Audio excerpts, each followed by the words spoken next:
Paz do Senhor, igreja. Quem ainda não se inscreveu no canal da igreja para receber os vídeos aí toda semana, já se inscreva aí, né? Fugindo um pouco, acaba aqui falando dessa quarentena e tudo, mas o foco aqui vai ser outro. Vai ser sobre aproveitar esse momento que a gente está passando mais principalmente com a esposa, família, né? E eu tenho visto vários amigos comentando alguma coisa assim sobre problemas no casamento, problemas com a esposa, vice-versa. Mais do marido para a mulher, porque tem maior convívio com homens lá no meu serviço, né? Então, vendo isso, a palavra de hoje vai se basear nesse aproveitamento de tempo que estamos passando mais com a nossa família, para conseguir reatar aquele amor verdadeiro, né? Aquela paixão que sentia antes, aquele cuidado, porque acaba que a rotina do dia a dia, o serviço, acaba distanciando o marido da esposa, a esposa do marido, e muitos deixam de tomar aqueles cuidados que todo mundo sabe que tem que ter no casamento, né? Então, só lembrando que todos os versículos vão ser colocados na descrição do vídeo aí, para quem quiser voltar novamente e tudo. Começando aqui com o versículo que é mais falado em qualquer casamento, né? Chega a ser meio clichê para casamento, que é Mateus 19:6, ou lá em Êxodo também fala, que seria o que Deus uniu não separa o homem. Porque justamente é o que mais tem acontecido. Eu até brinquei com meu cunhado e tal, falando que essa quarentena vai acabar separando muita gente, né? Vai passar mais tempo, não vai suportar. Mas a gente tem que lutar justamente para acontecer o contrário, né? Aproveitar esse tempo de união. Então, se o casamento foi baseado em Deus, na união, né, como Deus sendo a cola ali do casamento, os princípios cristãos sendo a cola ali para fazer tudo dar certo, vamos passar aqui para o texto-chave da palavra de hoje, que seria lá em 1 Coríntios 13, do 4 ao 7, que também é outro clichê para falar de amor. O amor é paciente, é benigno, o amor não inveja, o amor não se vangloria, não se ensoberbece, não se porta inconvenientemente, não busca seus próprios interesses, não se irrita, não suspeita mal. O amor não se alegra com a injustiça, mas regozija com a verdade. Tudo sofre, tudo crê, tudo espera e tudo suporta. Agora, jogando todo esse texto aqui para os princípios de um casamento verdadeiro, vamos listar aqui, em primeiro lugar, a paciência. A paciência, juntamente, claro, com respeito, seria uma base fundamental ali, eu diria, para o casamento. Porque todos sabem que são duas pessoas diferentes, cada um com o próprio tempo, cada um do próprio jeito, se comportando de maneira diferente em determinadas situações. Então, a paciência, juntamente com o respeito, seria aquilo que prolongaria muitos anos de vários casamentos que foram destruídos. Porque, às vezes, o marido é mais apressado do que a esposa, sabe lidar com algumas determinadas situações, teve mais experiências na vida e não teve a paciência necessária para a esposa conseguir chegar no mesmo lugar que ele. E também o fato errado do marido não ajudar a esposa com determinadas situações, né? Então, a paciência, na palavra de Deus, ela tem vários textos falando sobre ela. Mas, colocando aqui 3 textos básicos aqui para cada um desses adjetivos que vamos falar, vamos ver aqui em Romanos 12:12. Temos aqui: alegrem-se na esperança, sejam pacientes na tribulação, perseverem na oração. E o que mais tem se visto são as tribulações no casamento. E por falta de paciência de um e de outro, os casamentos têm se acabado. Tenho amigos que já têm quase certeza que vão acabar com o casamento justamente por causa disso. Não conseguiram cultivar uma paciência, não conseguiram entender que cada um tem o seu tempo, cada um tem a sua maneira. Então, vamos sempre fazer uma reflexão na nossa vida, vendo se realmente estamos tendo paciência com os nossos parceiros, esposa, maridos, se realmente estamos entendendo o lado de cada um, se realmente estamos vendo os sofrimentos que cada um está tendo.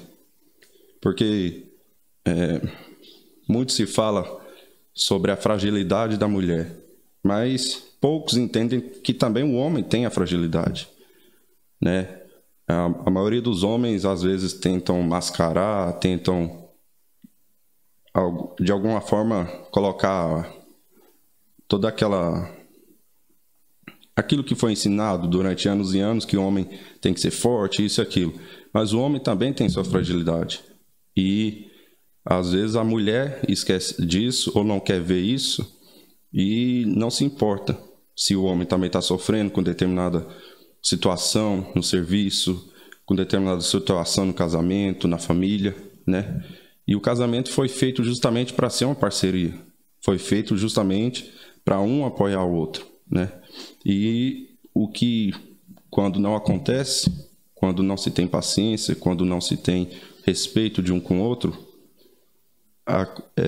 um começa a sofrer, o outro começa a querer exigir demais, não se importar justamente com esses sofrimentos. E daí para frente os conflitos, as brigas começam só a aumentar, né? A perda de interesse, de amor de um pelo outro começa a diminuir. O amor de um pelo outro começa a diminuir. Seguindo aqui para o segundo tópico, para a segunda palavra aqui sobre paciência, temos lá em Salmos 27, 14. Nos diz assim: espere no Senhor, seja forte, coragem, espere no Senhor. Que é justamente a falta de paciência no casamento e a falta de paciência de saber o tempo de Deus agir no casamento, né? Que muitos tomam iniciativa de divórcio, brigas, palavras para machucar, não tem essa paciência de esperar o clima, a tensão diminuir, a briga diminuir, para poder tomar alguma atitude, né? E um dos conselhos que mais sábios que eu já ouvi até hoje é: não tome nenhuma atitude baseada em qualquer sentimento, em qualquer emoção. Seja por felicidade extrema, tristeza extrema, raiva, não tome nenhuma atitude. Tenha paciência para todo esse sentimento passar, pensar realmente com toda a razão possível para chegar ao entendimento. Então espere o tempo do Senhor, espere no Senhor, seja forte. Saiba que toda situação ruim passa. Assim também com toda situação triste e toda situação feliz, tudo passa. Então espere no Senhor. E também lá em Gálatas 6, versículo 9, nos diz: e não nos cansemos de fazer o bem, pois no tempo propício colheremos se não desanimarmos. E é justamente isso que é passar pela tribulação, passar pela prova no casamento. Espere, tenha paciência. Não se canse de fazer o bem, não se canse de buscar um casamento bom, um casamento feliz. Não se canse, porque um dia chega, como diversas vezes no meu casamento já cheguei também.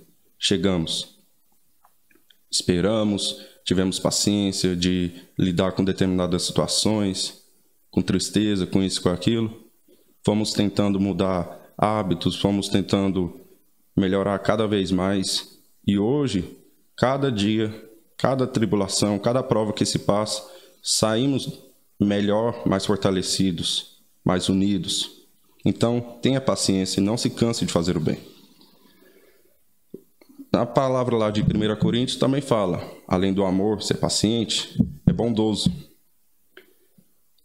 O amor é bondoso. Então, não, mesmo que se tiver em conflito, intrigas, não pague o mal com o mal. Tenha sempre o desejo de fazer o bem, independente da briga. Porque isso conservará o amor entre o casal, conservará o respeito. Seja bondoso. Lá em Efésios 2, versículo 10, nos diz: porque somos criação de Deus, realizada em Cristo Jesus, para fazermos boas obras, as quais Deus preparou antes para nós as praticarmos. Então não tem essa questão aí, o pastor gosta muito de falar, né, de matar o outro na unha. Mas não tente, nunca, porque a mulher fez algo de ruim para o marido, numa briga, falou alguma coisa para tentar alfinetar ali, o marido não deve, claro, nunca, sempre tentar apaziguar a situação, e também a mulher. Em qualquer briga, muitas vezes não é nem o tema da briga ali, não é nem a situação ali, puxa assuntos de anos atrás para tentar alfinetar, para tentar magoar. Então, o amor é bondoso. Por isso que não se deve pagar o mal com o mal. Por isso que, em toda e qualquer situação, querer sempre o bem da pessoa, querer sempre o bem do marido e da esposa. Em Tiago, temos aqui, Tiago 4, versículo 17, nos diz: quem sabe que deve fazer o bem e não faz, comete pecado. E é justamente isso. Muitas vezes, principalmente na parte dos homens, sabe que às vezes a esposa está cansada e de alguma forma vê a vasilha suja, vê o banheiro sujo, não toma iniciativa de fazer o bem, justamente de fazer junto com a esposa, né? De entender que no acaso os dois têm a parte e a obrigação de fazer os cuidados com a casa, e não faz, né?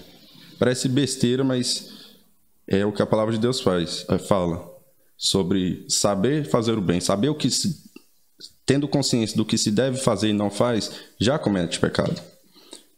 Em Hebreus 10, 24 nos diz: e consideremos uns aos outros para não nos incentivarmos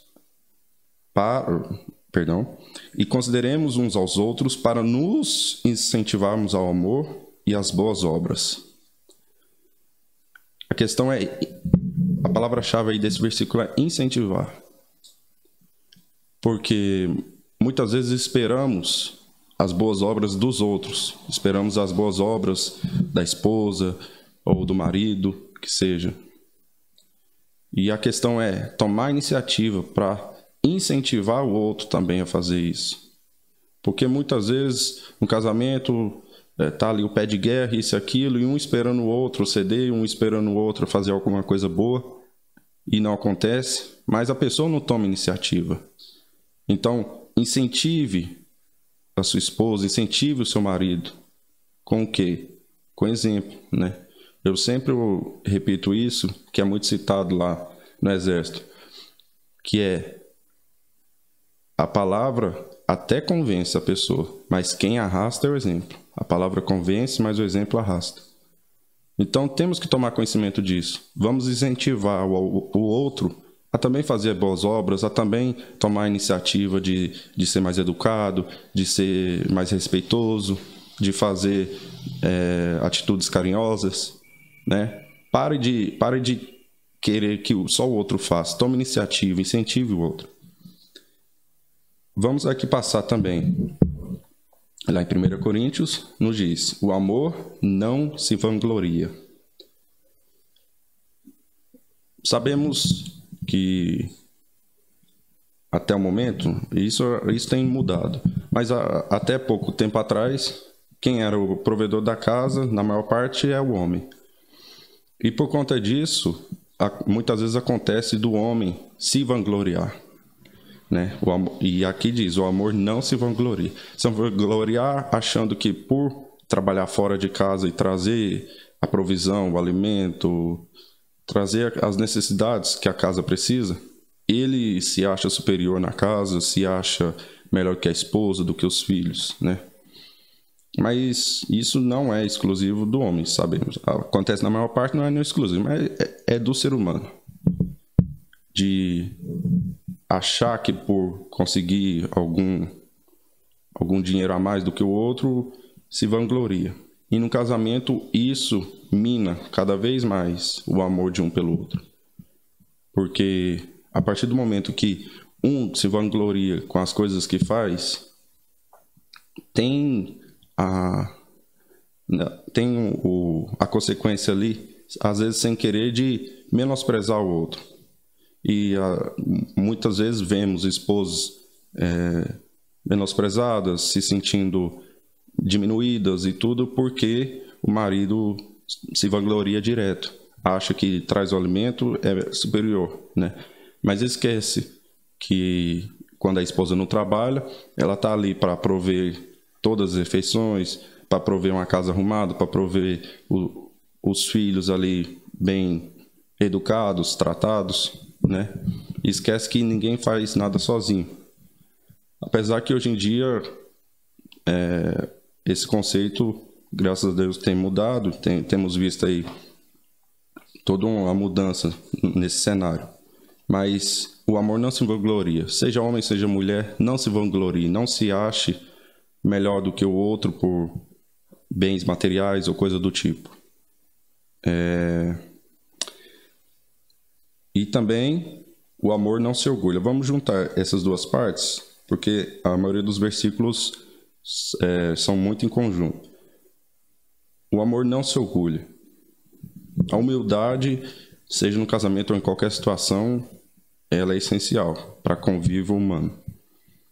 Então, ser realmente humilde, ter aquela humildade baseada na palavra de Deus, aquela humildade baseada em todos os conceitos que aprendemos, é mais do que importante para ter um casamento saudável. Por isso que tem muito a ver com a parte do não se vanglorie.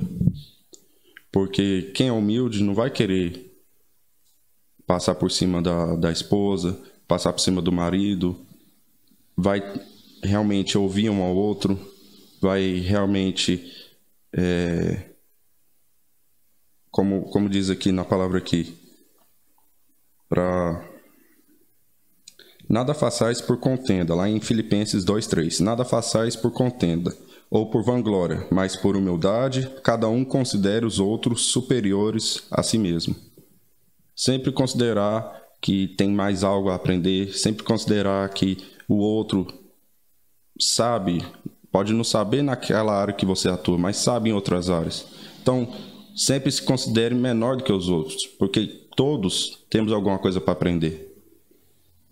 E também lá em Efésios nos diz, com toda humildade e mansidão, com longanimidade, suportando-vos uns aos outros em amor. Também em Provérbios 11:2. Vindo a soberba, virá também a afronta, mas com os humildes está a sabedoria. Então, temos também várias palavras que falam sobre a esposa sábia, aquela que ajuda o marido a construir, a prover tudo aquilo para casa. Então, a humildade cabe em qualquer situação e não é diferente no casamento. Sejamos sempre humildes, e não aquela humildade falsa, mas a humildade baseada em todos esses princípios cristãos. Além do amor não se orgulha, lá em Efésios também nos diz, o amor não maltrata. E também, de toda a palavra que foi falada até agora, nunca tente tirar a felicidade do seu companheiro, da sua esposa, marido. Seja em qualquer situação, procure sempre o ajudar a ser feliz. Porque também temos um falso conceito de felicidade. A felicidade ela não está fora da gente. Nós temos que ser felizes por nós mesmos. O problema é que em brigas, em intrigas, um tenta tirar essa felicidade do outro, tenta maltratar o outro, humilhar em diversas situações, na frente de amigos, tenta, de alguma forma, ser superior ao outro, maltratando. Então, procuremos sempre ajudar o outro a ser feliz, a achar a felicidade verdadeira.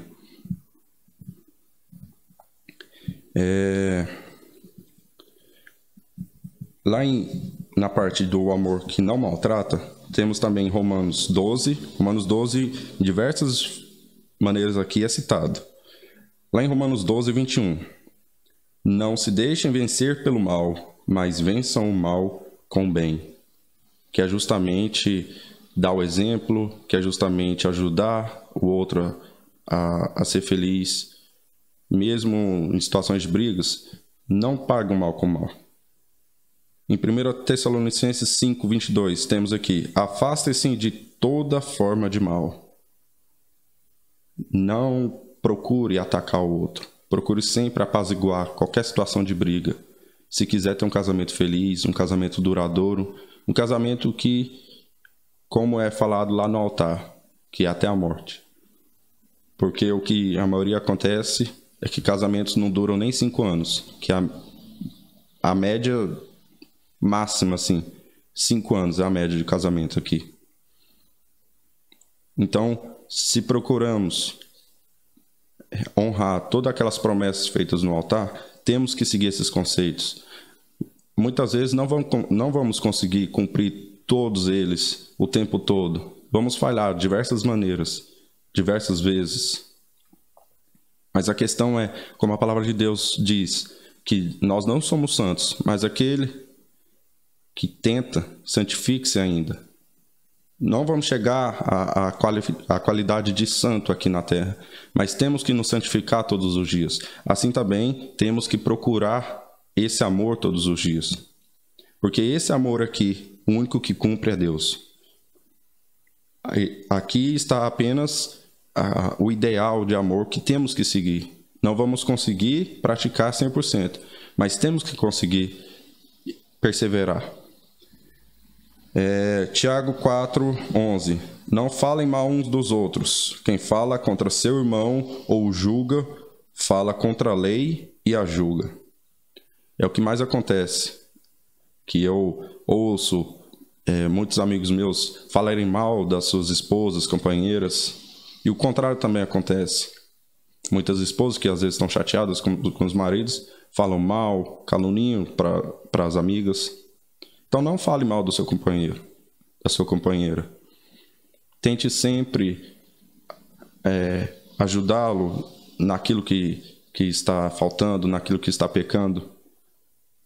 Se cada um tem algo a reclamar do marido e da esposa, fale para o próprio marido ou para a própria esposa. Tente sempre melhorar o casamento. Tente sempre agir como o atleta faz. O atleta, vamos supor, na corrida, cada dia, cada treinamento, ele tenta bater aquele tempo que ele fez. Assim também nós, cada dia temos que saber o que eu estou fazendo de ruim para minha esposa, o que eu posso melhorar. Se tivermos essa consciência, os casamentos vão ser como os casamentos antigos que duravam 60 anos. Mas se continuarmos nessa de olharmos só para os nossos interesses, o casamento vai continuar nessa média de 5 anos que temos visto aí.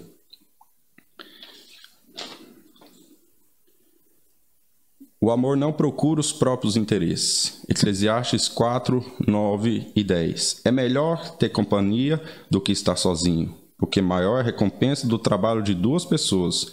Se um cair, o amigo pode ajudá-lo a levantar-se. Mas pobre do homem que cai e não tem quem o ajude a levantar-se.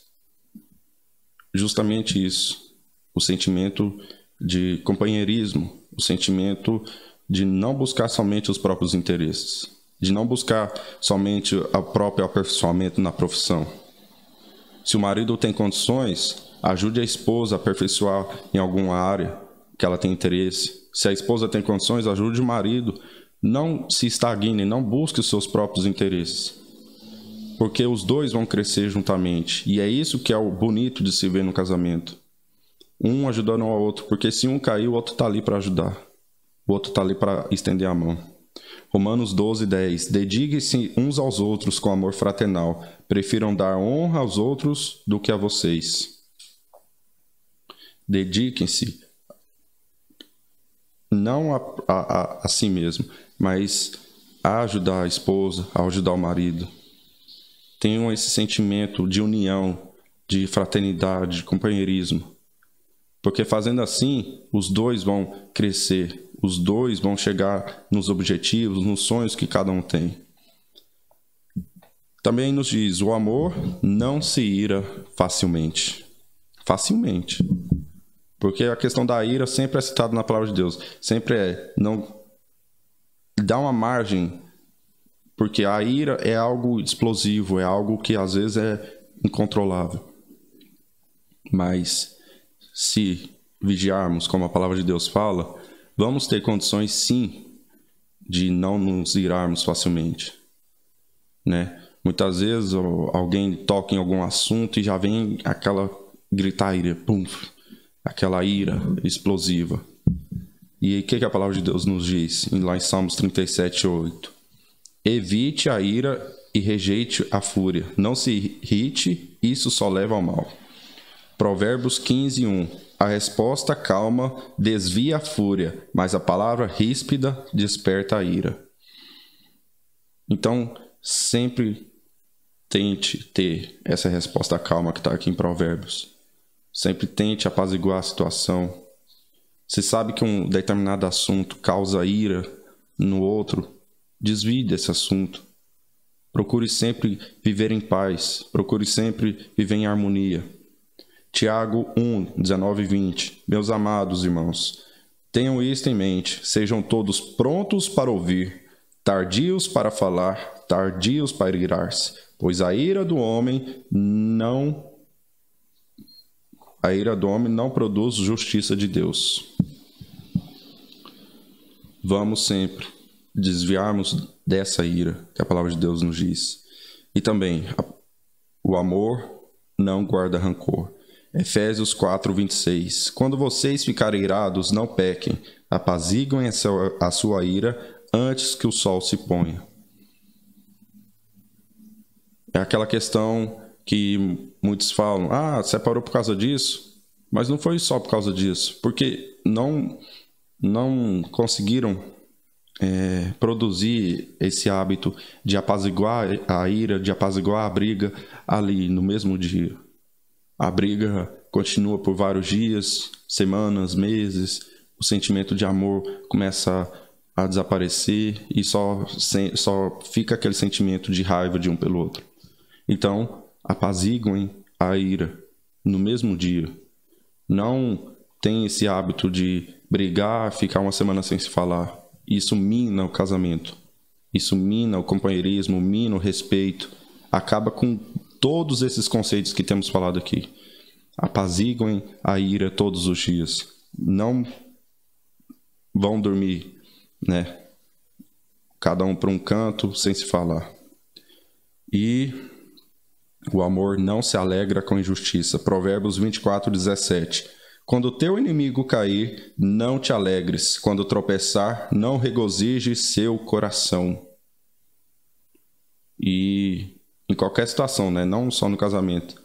Quando estamos em conflitos, com raiva, brigados com alguém, com a nossa esposa, às vezes alguma coisa de ruim acontece, o coração tenta se alegrar ali, né? Ou então com o inimigo, com alguém que a gente realmente não tem apreço nenhum, ficamos alegres com algum mal que acontece. E a palavra de Deus nega justamente isso.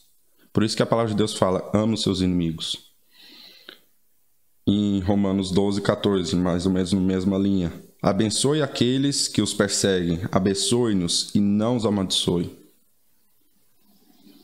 Então, são todos esses conceitos que a palavra de Deus nos traz.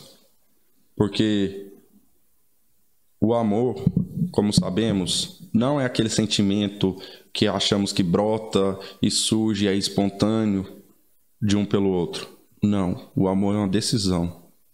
Quando você passa a cumprir tudo isso aqui que foi falado, você está amando.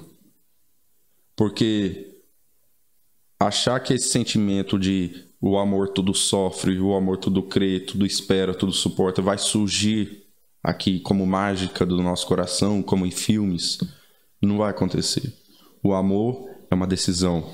Quando você sofre, tudo sofre por aquela pessoa que você realmente tem apreço, gosta, quando você tudo sofre, tudo crê, você está amando. É uma decisão que você toma que representa esse amor. E a palavra de Deus fala para nós amarmos realmente. Vamos agora ter nosso momento de oração. Senhor meu Deus, meu Pai, Senhor, temos visto quantos casamentos têm acabado, Senhor. Temos visto quantos casamentos estão para acabar. Meu Deus, aquilo que foi tão lindo no começo se torna um ambiente exaustivo, um ambiente insuportável, meu Deus. Porque deixamos de cumprir todos os mandamentos que o Senhor tem nos ensinado. Deixamos de prestar atenção na Tua Palavra, deixamos de ter esse casamento baseado na Tua Palavra. Meu Deus, não nos deixe esquecer de todos esses conceitos, não nos deixe ser levados por essa vida cotidiana que nos tira o tempo, que nos tira a paciência, que nos tira, Pai, o respeito de cada um, de um pelo outro. Não, meu Deus, nos dê a consciência de pararmos para pensar em que estamos fazendo de errado no nosso casamento, o que estamos fazendo de errado para aquela pessoa que amamos, Jesus. Meu Deus, nos ajude todos os dias, Pai, a vigiar, a prestar atenção em tudo isso, meu Deus, porque só assim o nosso casamento vai durar como temos prometido lá no altar, meu Deus. Às vezes há 5 anos atrás, às vezes há 10, 30. Meu Deus, não nos deixe esquecer, independente do tempo que temos de casamento, há todos esses conceitos a respeitar todos os dias, a amar verdadeiramente, a não se irar, não desejar mal, Jesus. O Senhor nos ensine todos os dias a cumprir a Tua Palavra, nos ensine todos os dias a amar verdadeiramente aquela pessoa, as nossas esposas, os maridos. Obrigado sempre, Jesus, por todos os dias que o Senhor tem nos dado, esse privilégio de estarmos aqui ouvindo a Tua Palavra, aprendendo do Senhor. Concrete sempre todos esses conceitos no nosso coração e principalmente que tudo isso aqui se faça em obras e não fique apenas armazenado, Jesus. Obrigado, Jesus. Consagramos a Ti o nosso dia, consagramos a Ti a nossa semana, Jesus. Em nome de Jesus. Amém.